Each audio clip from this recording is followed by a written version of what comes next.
एक समय की बात है, किसी एक राज्य में हरिशंकर नाम का राजा राज करता था। उस राजा के 3 बेटे थे। उसकी ख्वाहिश थी कि वह उसका सबसे काबिल बेटा उसकी राजगद्दी संभाले, लेकिन वह इस बात लेकर संशय में था कि तीनों में से किसे वह अपना राजपाट सौंपे। एक दिन राजा को एक तरकीब सूझी।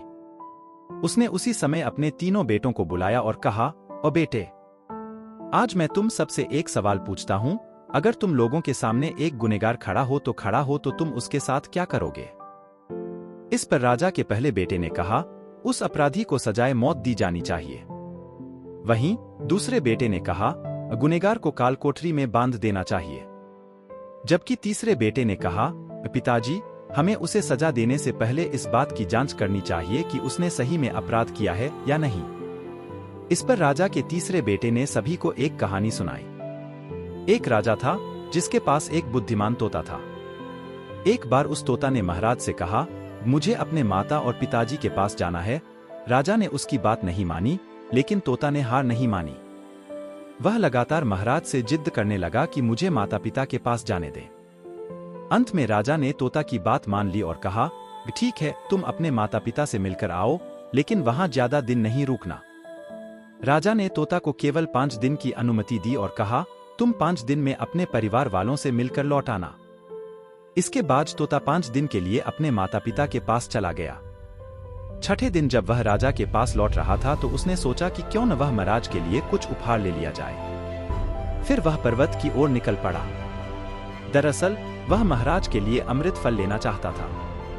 वहां पहुंचते पहुंचते रात हो गई। तोता ने पर्वत पर पहुंचकर फल तो ले लिया, लेकिन रात हो जाने के कारण वह आगे नहीं बढ़ा और वहीं रुक गया।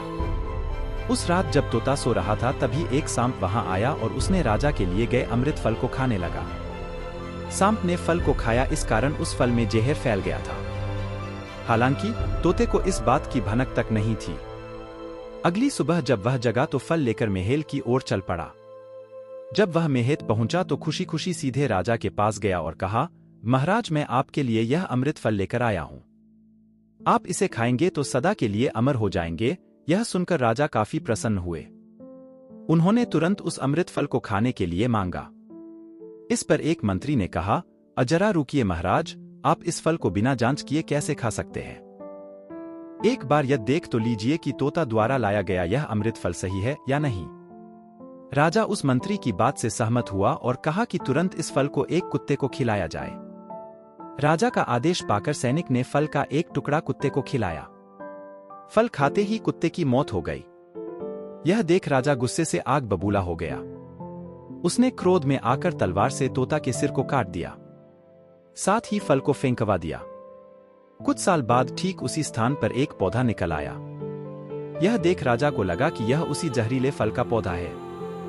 उसने सभी को आदेश दिया कि उस पेड़ का फल कोई नहीं खाएगा। कुछ दिन बाद एक वृद्ध व्यक्ति उस पेड़ के नीचे आराम करने के लिए रुका। उसे भूख भी काफी जोर से लगी थी। उसने उसी पेड़ से फल तोड़ा और खाने लगा। फल खाने के बाद वह बूढ़ा व्यक्ति एकदम से जवान हो गया। राज ने जब यह देखा तो वह आश्चर्यचकित रह गया। उसे समझ आ गया कि वह फल जहरीला नहीं था। उससे बहुत बड़ी गलती हो गई।